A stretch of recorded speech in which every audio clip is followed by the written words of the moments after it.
Monsieur le ministre de la fonction publique et de la transformation du secteur public, Mesdames, Messieurs les ministres, Mesdames et Messieurs les directeurs généraux et directeurs,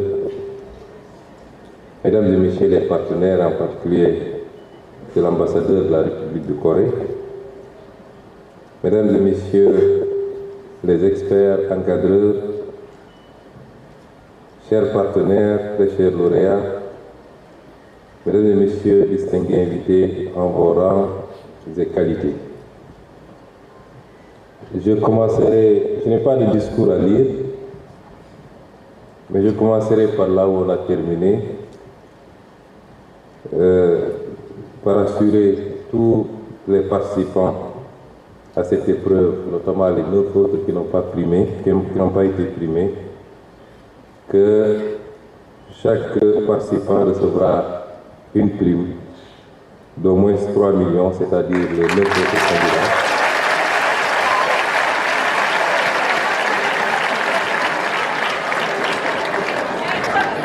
Pour davantage vous encourager, pour vous féliciter, mais surtout pour davantage vous encourager à persévérer dans cette voie qui est la seule voie de sortie de crise.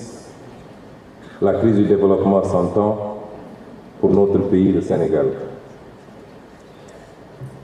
Chers étudiants, en venant ce matin représenter Son Excellence le Président de la République à cette cérémonie, j'étais très loin de m'imaginer que j'allais assister à ce spectacle de très haute qualité qui honore notre pays et qui fonde l'avenir. J'ai senti une jeunesse déterminée, convaincue, mais surtout une jeunesse qui semble s'être appropriée des projets de développement structurel, de rupture, mais de relance de ce qui devait être notre trajectoire depuis le début. En vous écoutant les uns et les autres, je me suis senti parler et réfléchir. Et je me suis dit, enfin, voilà des Sénégalais, certes très jeunes, mais qui semblent avoir compris mieux que nous-mêmes les options qui sont les nôtres, celles d'un développement endogène, porté par son peuple, basé sur l'expertise locale, qui s'enrichit de tous les apports, mais un développement endogène, porteur de souveraineté, de prospérité, qui sera partagé de manière juste et équitable par tous les Sénégalais. Vous avez fait des expositions. Des thématiques qui nous sont chères dans notre programme ont été abordées aujourd'hui. L'agriculture. Vous savez très bien que le cœur de notre programme, c'est le secteur primaire, qui doit alimenter le secteur secondaire et donc la phase industrielle pour pouvoir aller vers la distribution et donc le secteur tertiaire. Et le poumon de ce secteur primaire, c'est l'agriculture, qui aujourd'hui continue à souffrir des erreurs du passé, des mauvais choix, qui est confronté à un problème des faibles rendements. Pour la principale culture qui est l'arachide, nous peinons à atteindre la barre des 500 à 800 kg à l'hectare, là où ailleurs on fait énormément plus. Qui est confronté à un problème de la qualité des intrants, mais qui est confronté également à ce qui a été exposé ici, la mauvaise utilisation des pesticides et autres produits. Et aujourd'hui, les jeunes de ce pays nous ont démontré qu'il est possible de faire beaucoup mieux et gérer les problématiques liées à la santé des producteurs, mais également améliorer le rendement, notamment en limitant les pertes post-récolte. Le tourisme, Il y a quelques semaines, en tant que tête de liste, j'ai parcouru le pays et sur la base du programme Sénégal 2050, j'ai insisté sur l'importance du tourisme dans toutes ses déclinaisons. Le tourisme culturel, le tourisme cinégétique, le tourisme balnéaire, le tourisme religieux, mais surtout j'ai insisté à dire que le principal vecteur du tourisme doit être le tourisme intégré, le tourisme domestique et le tourisme local. Et aujourd'hui, des jeunes nous ont proposé des moyens d'améliorer ce tourisme logistique. L'éducation et la formation, qui aujourd'hui continue à souffrir également d'un certain nombre de problèmes liés à la faiblesse des infrastructures, à la mauvaise orientation des investissements et évidemment la qualité des enseignements. Et nous avons eu au moins 2 ou 3 exposés sur l'éducation, intégrant les problématiques de la corruption, de la sécurité dans la documentation, du handicap et même du chômage. Le transport, vous avez vu que depuis qu'on est arrivé au gouvernement, ça a été l'un des chevaux de bataille de ce gouvernement. Comment amoindrir l'insécurité routière, l'indiscipline sur nos routes et son lot de dégâts matériels, humains, financiers. Et aujourd'hui, on a eu droit à 2 exposés sur la sécurité routière et sur la mobilité. L'administration, enfin, qui aurait mérité d'être primée, Monsieur le ministre de la fonction publique. Puisqu'en tant que chef de gouvernement et en tant qu'ancien fonctionnaire, malheureusement radié, je vous assurer que le plus grand combat pour les prochains mois et les prochaines années est celui de l'assainissement de notre administration, qui souffre de beaucoup de maux liés à la qualité du service à l'usager.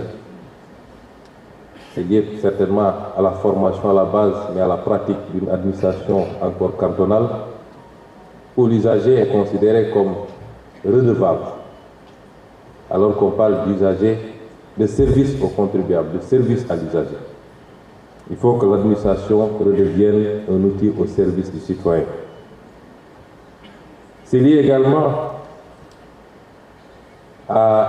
au manque de corrélation entre l'objectif de développement et notre administration. Il faut que cette administration devienne une administration du développement. Elle ne l'est pas ou elle ne l'est pas suffisamment aujourd'hui. Et les problématiques qui ont été soulevées et qui tournent autour du numérique, l'outil numérique, dans toutes ses déclinaisons, les nouvelles technologies, l'intelligence artificielle,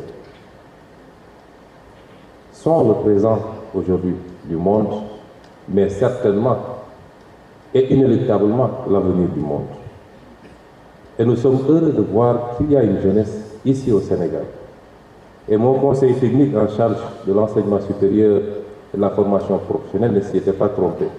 À 2 ou 3 reprises, il m'a trouvé dans mon bureau pour me dire que ici, dans nos écoles et nos institutions, nos écoles et nos instituts de formation, nous avons des jeunes qui ont toutes les aptitudes pour aller le plus loin possible et nous permettre de faire ce que j'ai toujours appelé le leapfrogging, les sauts de mouton, des sauts qualitatifs, qui nous permettent d'anticiper et d'aller vers les prochaines générations de technologies.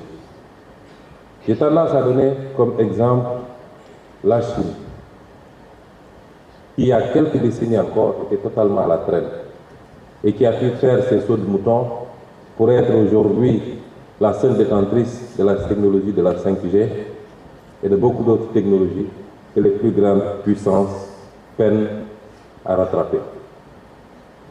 Et l'autre jour, à l'école Sénégal-Japon, L'ambassadeur du Japon nous disait, et c'est valable certainement, monsieur l'ambassadeur du Corée pour la Corée du Sud, que le Japon ne dispose d'aucune ressource naturelle, mais a très tôt misé sur la ressource humaine, la formation qualitative de la ressource humaine, qui lui a permis d'être à la pointe de toutes les technologies et de fonder son développement sur cela. Et je dois pouvoir dire sans risque de me tromper, que c'est le cas de la Corée du Sud, qui aujourd'hui est à la pointe de toutes les technologies, mais ne jouit pas d'énormément de ressources naturelles.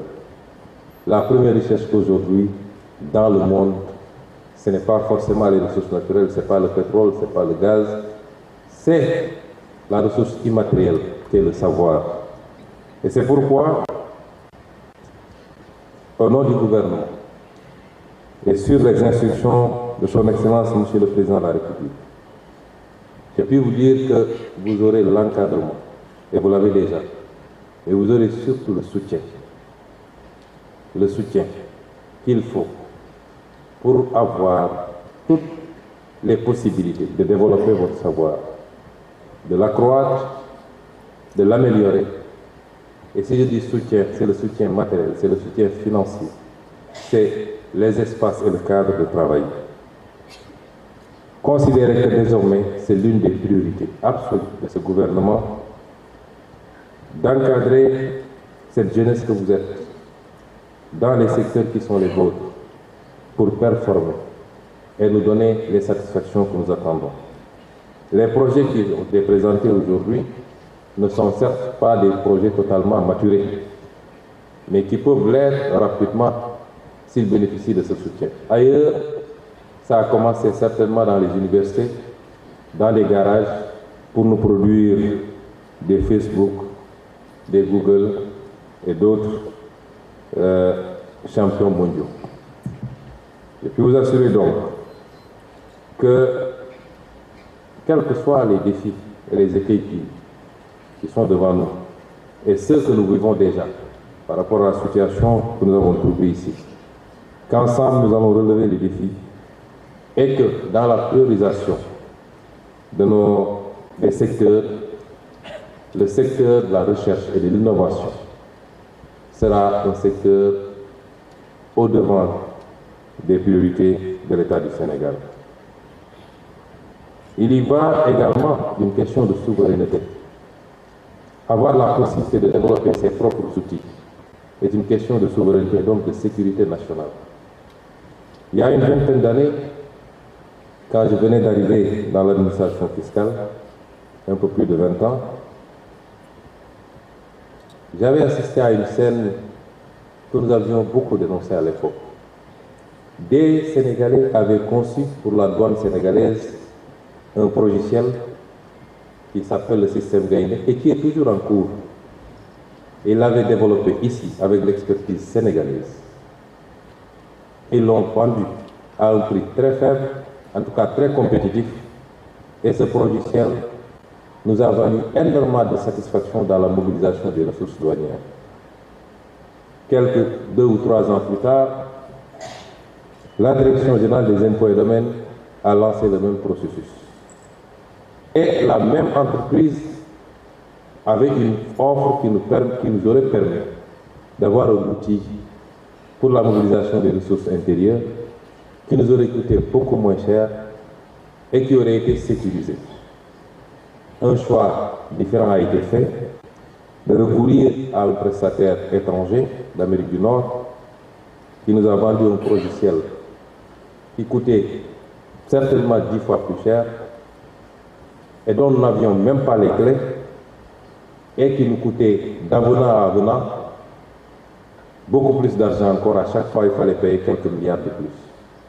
C'est l'exemple typique des mauvais choix qui ne découlent pas d'une rationalité qui intègre les questions de souveraineté et de sécurité, mais surtout d'une rationalité qui intègre l'encouragement que l'État doit apporter à la recherche locale, à la recherche nationale et à l'éclosion, petit à petit, de petites structures qui vont aller progressivement vers la conquête certainement du continent et demain du monde. C'est ça nos objectifs et nous allons, avec vous, la main dans la main, y travailler.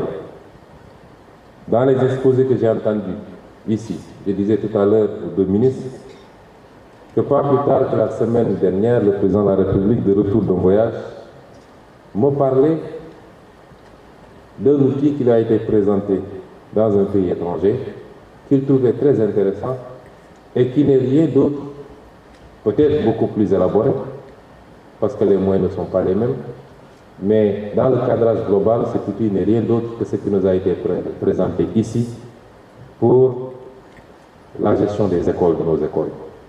C'est dire que les idées sont là, les compétences sont là, il faut juste accompagner, encadrer, et c'est ce que nous allons faire avec vous. Chers jeunes, je réitère mes félicitations et mes encouragements et vous dire que c'est vous, en réalité, le projet dont on parle. Ce n'est pas le président Bassirou Diomaye Faye, ce n'est pas son premier ministre, ce n'est pas le gouvernement. C'est vous, en réalité, ce projet. C'est vous qui allez le porter, le hisser le plus haut possible. Nous ne sommes là que pour accompagner toutes les bonnes initiatives. Nous ne sommes là que pour les encadrer.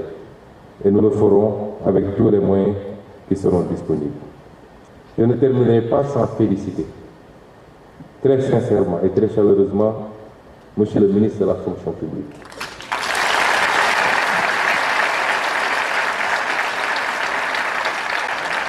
Monsieur le ministre, je vous félicite. Et sans vouloir froisser tous les autres ministres, je crois que depuis 8 mois qu'on est arrivé aux affaires, je viens de vivre la meilleure initiative gouvernementale.